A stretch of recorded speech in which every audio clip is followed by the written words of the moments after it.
Jesus said you are the salt of the earth.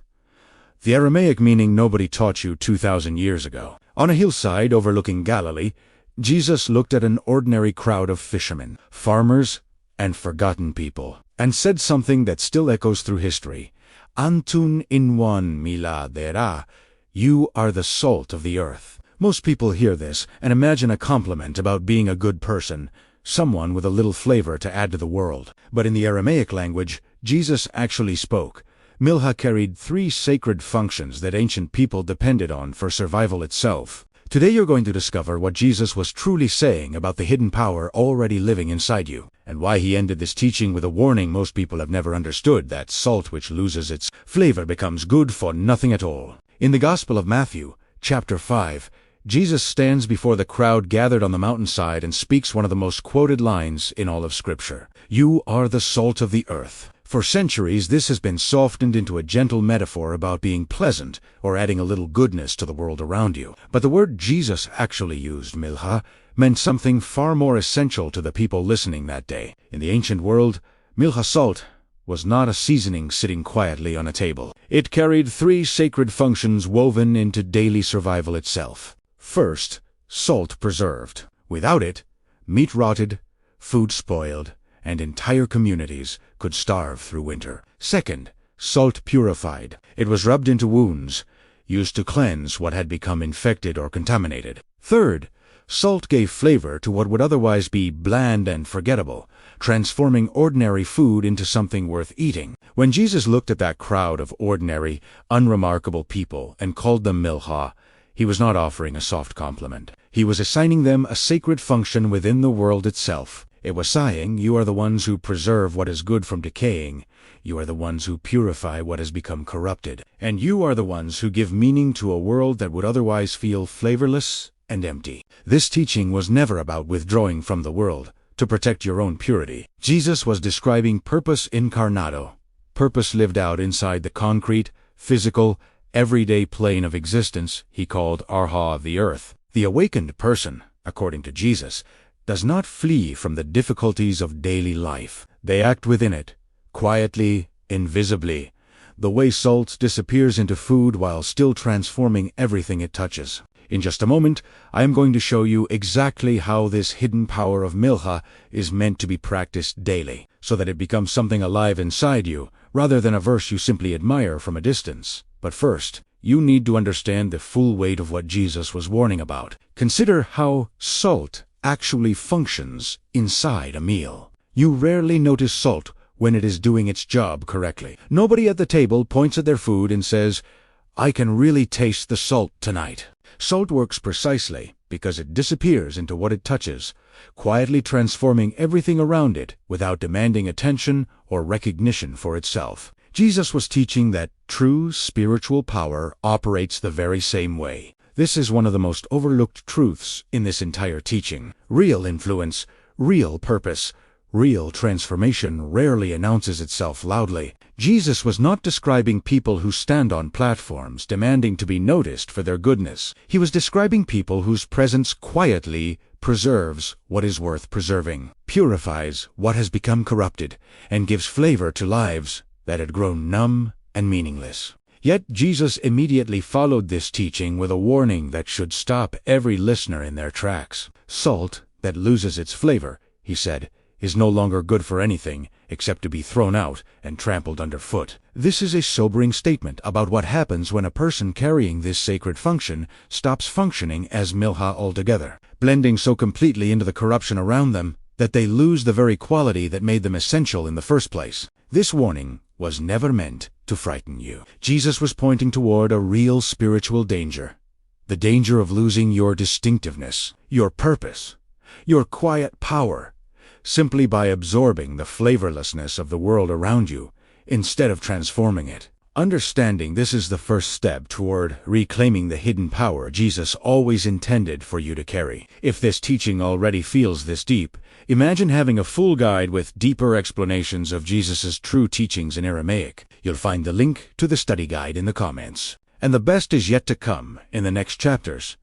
You'll discover what could change everything for you. A prayer of quiet power. Abba, remind me today that I do not need to shout to Mada. Let me be Milha in the places I walk through, preserving what is good, purifying what has grown corrupted, giving flavor to what has become numb around me. I release the need to be seen, and I ask instead for the courage to quietly transform what I touch. Abba, do not let me lose my flavor to the noise of this world. Keep my saltiness alive, even when no one notices it is there. If you spoke those words honestly, you likely felt something settle inside you, a quiet reminder that your power was never meant to be loud. This is exactly what Jesus was revealing when he called his listeners.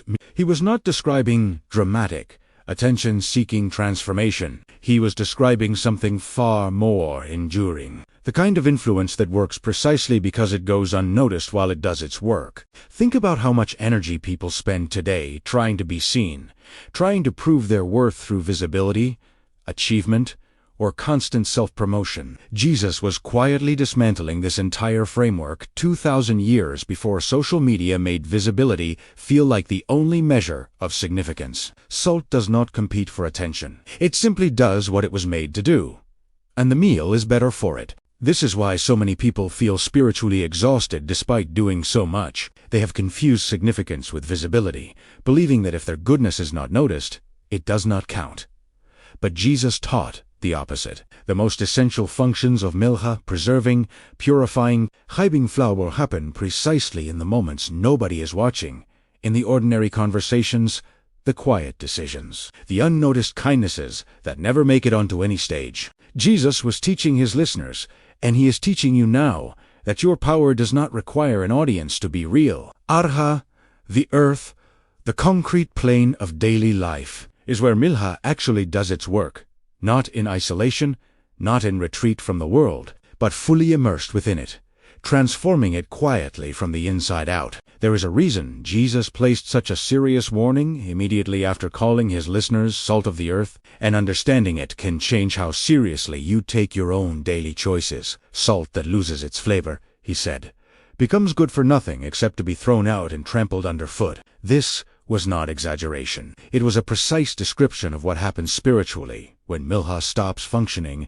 as milk. In the ancient world, salt occasionally did lose its distinct properties when mixed with impurities over time, becoming useless for preserving or flavoring anything at all. Jesus used this everyday image deliberately because he wanted his listeners to understand that their sacred function was not automatic or guaranteed. It required ongoing attentiveness, a constant renewal of purpose within Arha, the everyday world. This is one of the most important warnings in this entire teaching, and one of the most overlooked. Many people assume that once they are aware of their purpose, their transformation is complete and permanent. But Jesus was teaching something more demanding and, ultimately, more empowering. Milha only remains milha through continual, quiet faithfulness to its function, even when that function goes unnoticed or unrewarded. Consider how easily a person can slowly absorb the flavorlessness of their surroundings without ever noticing the shift happening within them.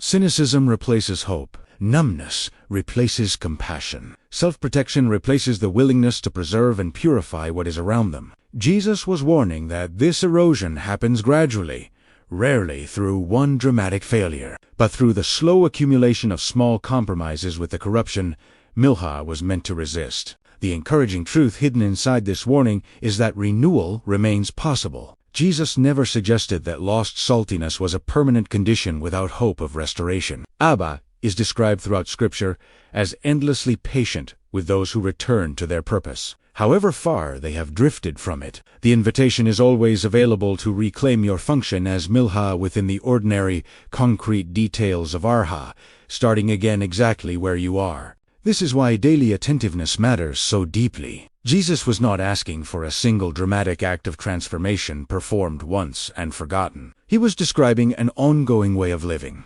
one small, quiet choice at a time, that keeps milha alive and active within the world, instead of slowly dissolving into the flavorlessness surrounding it. Thank you for getting this far. If the awakening of consciousness is hitting you hard, it's a sign that you're ready to go deeper. The study guides are waiting for you in the pinned comments. There is something profoundly liberating in understanding that Jesus never asked his listeners to manufacture significance out of nothing. He simply told them what they already were. Milha, salt, an essential element already placed within Arha, the concrete world of daily existence. This distinction matters more than it first appears. You are not being asked to become salt through effort. You are being reminded that you already carry this function, and the only real work is remaining faithful to it. This reframes an enormous amount of spiritual anxiety many people carry. So many believe purpose is something to be earned through achievement, recognition, or visible impact measured against other people's lives. But Jesus was describing something quieter and more accessible than that. Milha does not need a large platform to preserve, purify, and give flavor. It only needs proximity nearness to the food it touches, nearness to the people and situations of ordinary life. Think about the places in your own life where you already move quietly each day. Conversations with co-workers, moments with family, small kindnesses toward strangers who will never know your name. Jesus was teaching that this is precisely where Milha does its most essential work.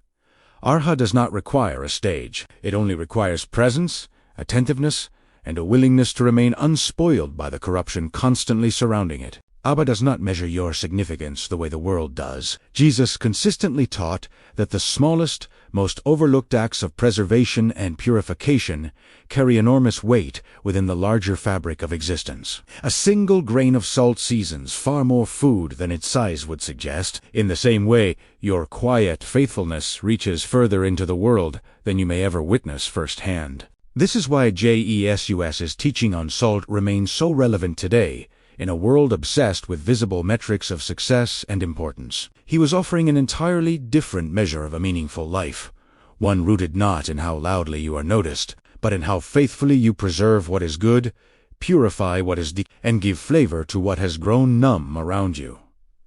Day after ordinary day, we are just scratching the surface of this ancient power. Get ready! Because in our next video, I will reveal even deeper Aramaic codes that unlock spiritual authority you've never imagined. Make sure you are subscribed and have notifications turned on, so you don't miss this unfolding revelation. This teaching was never meant to remain a beautiful idea admired once and then forgotten. Jesus was describing a living identity, something practiced daily until it becomes as natural as breathing. So here is a simple practice you can begin today, rooted entirely in Antonin 1, Milhada Eachevenin before your day ends. Pause and quietly ask yourself where you were Milha today, where you preserved something good from decaying, where you purified a situation that had grown corrupted, where you gave flavor to a moment that would otherwise have felt empty or forgettable. Speak the word Milha once, slowly, as a way of anchoring your identity back into this sacred function before you rest.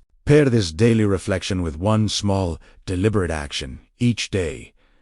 A kind word offered without needing credit. A quiet refusal to participate in gossip or corruption around you.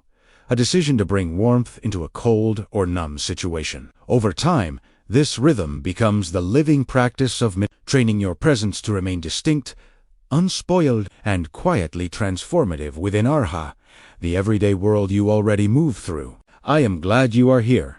And I mean that deeply. The fact that you are seeking this knowledge tells me everything about where you are in your journey. Study guides with deeper teachings are waiting for you in the pinned comment below, with gratitude for walking this path together. Before you leave, if this message touched your heart or brought new understanding into your life, WRITE, the word restoration, in the comments below. Your testimony may encourage someone else who is seeking healing and renewal. Thank you for sharing this moment of ancient wisdom with us. Until the next revelation, walk in peace, walk in freedom, and walk in the power of Efatha be open.